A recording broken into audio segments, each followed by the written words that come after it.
Good evening. This is Thomas Simpson here again with Afrosolo TV. I'm the founder and the artistic director of Afrosolo. We come here on the first and third Fridays of every week to showcase some black artists who are doing good work here, mostly in the San Francisco Bay Area, but artists from other places too. As you know, each Friday we showcase someone quite special. Again, this week we have a special person, someone who I've known for a good little while and seen his work progress, who is an excellent artist.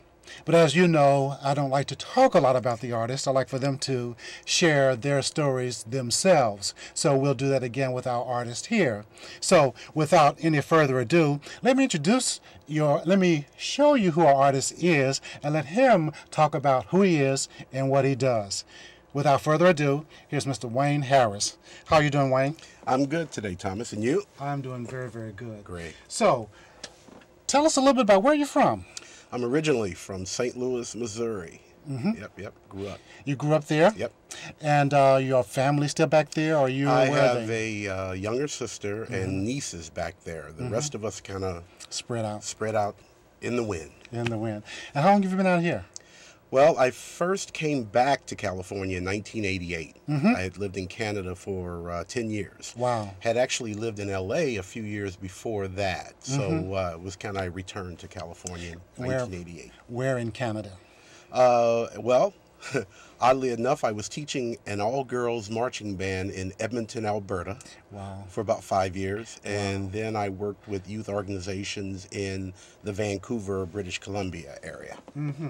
Now, you're saying that you worked with an all-girls band. We're going to talk a little bit more about the marching bands and the bugles a little bit more. Yeah. But I just want to find out a little bit more about you and your history before we get to that. Gotcha.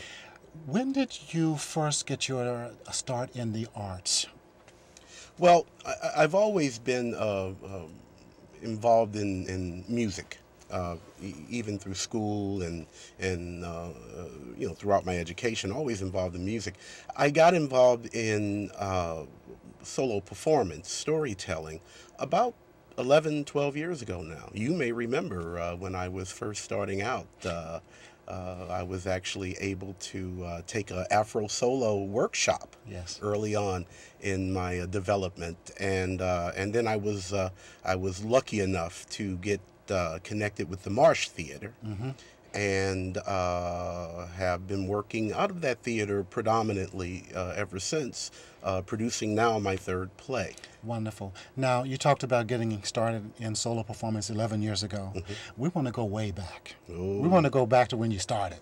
Well, do you remember the first time, well, you say you got started with music. Yes. Do you remember the first time you performed in front of people? Absolutely. In fact, that's what this play is about.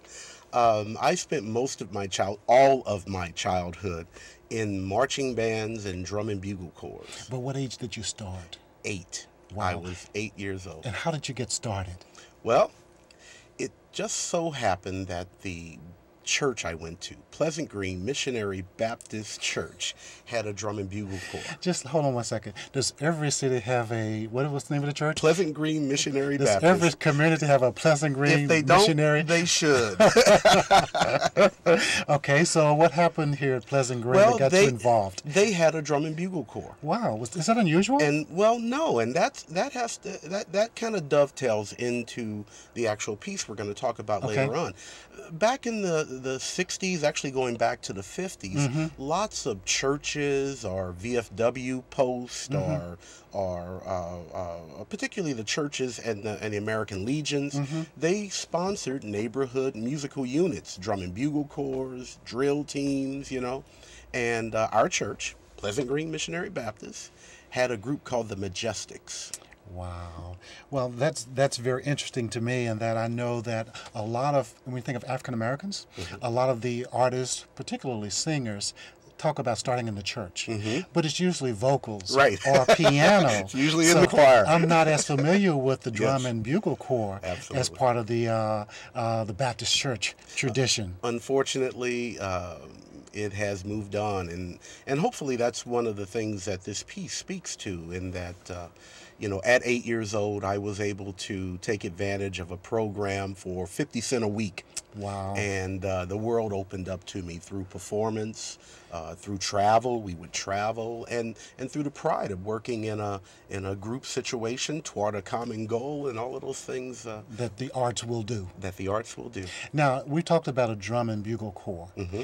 For some of our listeners who may not be familiar with the drum and bugle corps, what is a drum and bugle corps? Well, as I say in the play, they're like a professional marching band. They have great drum lines, but they don't have flutes, clarinets, saxophones. All brass, typically bugles. Actually, the modern drum and bugle corps no longer use bugles, but they all use brass, trumpets, euphoniums, that type of instrumentation.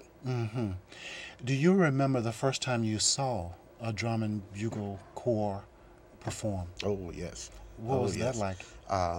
It was watching my brother. Wow. And you know, he was my big brother, so you know, watching him come down the street, you know, and he's looking all tall, you know, with the plume and all that stuff, and he's playing his drum, and I can so clearly see that, Thomas, even right now. Wow. Watching him march down the street, and you know, being very prideful about him, and then wanting to be there myself. What was your age then? That goes back 5 or 6. Wow. I'm sure. Wow. I love parades. I've always loved that type of pageantry, you know, and it started early. So, in these drum and bugle corps, usually how many people are in it, or how many? Well, you know, back when I was involved, it was a more of a community-oriented neighborhood group. There were, you know, high-profile teams, you know, from areas. But now, you know, like a lot of things in our culture, we've gotten very, very intense, and there are groups out there that are doing amazing things. Unfortunately, there are a lot less groups out there because it's just not financially available to as many kids as it used to be. You mean it's not 50 cents a week anymore? It's not 50 cents a week anymore. We have some wonderful groups in our area, actually world champion level drum and bugle corps in our area. Didn't your group win a couple of? Actually, the group, yes, that I was the director of, the San Jose Raiders, we were a winter color guard. They spun the rifles and the flags, and 6-time world champions. And Wow. yeah, Under your directorship? Under partially under my directorship, but partially under a good friend of mine's, Tom Andrews. We kind of swapped positions there for a while, but I've been involved with that organization for over 18 years. And how many people are in the corps there? Well, it's more of a dance ensemble, so it's a smaller group. They perform to pre-recorded music. They spin flags and rifles now, but instead of marching, they're dancers. Dancing, okay. And so it's evolved to that point. And like I was saying, we have these great groups here. Now a drum and bugle corps will be 150 Wow. kids, and not so much kids. You now have like college level musicians, you know, people who are really serious about musicianship. When I first joined, they taught us by rope. You push this button and you push that down, you know, and then you know. But now these kids are very serious and do amazing, absolutely amazing work out there.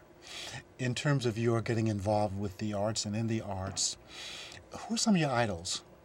Were they people involved with the arts in general, actors, musicians? Were they drum and bugle corps members? Who are some of the people that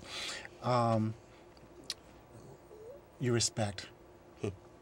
Well, you know, the first name that comes to mind is August Wilson, in terms of me watching a canon kind of created during my time, and the way he chronicled the families in Baltimore, I believe it was. Pittsburgh, rather.